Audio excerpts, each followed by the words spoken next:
habang nagsisiuwian sa kani-kanilang mga probinsya, may ilang piniling magbakasyon na lang sa kanilang bahay o yung tinatawag nilang staycation. Marami sa kanila sinasamantala ang mahabang bakasyon para makapagpahinga. May report si Sherry Ann Torres.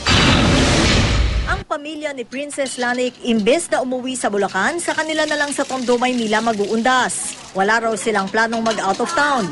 Dahil sa kapapanganak ko lang din, hindi rin kami basta-basta pwede rin lumayo. Ngayong undas, dito na lang kami muna sa bahay. Dito na kami mag-ano ng kandila para sa mga namatay na lolo't lola ko.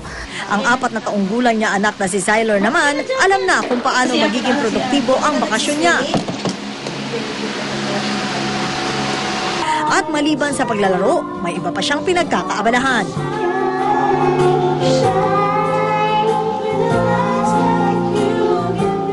Si Sheena Dawa ng Davao del Sur, dito na lang din daw sa Maynila aalayan ng misa at panalangin ang namayapang ama. Dahil bakasyon naman, maglilibang na lang po.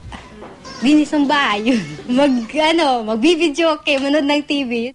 Sa panahon ngayon, di na raw nakakagulat kung unti-unting dumarami ang mga tinatawag na staycationista o mga taong mas pinipiling magbakasyon sa kanilang bahay o komunidad kesa sa probinsya. Kasi alam naman natin na talagang costly ang magbakasyon. At may kultura talaga na if you go into a vacation, if you go into a break, may spending na kasama. Hindi lang tuwing undas, kundi pati na mahal na araw, tila dumarami na ang mga pinipiling sa bahay na lamang mamalagi.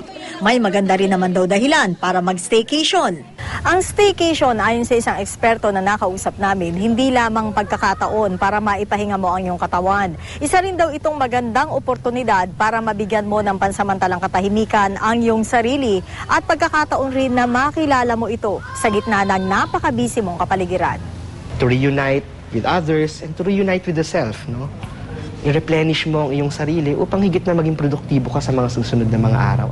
Sherry Ann Torres, GMA News.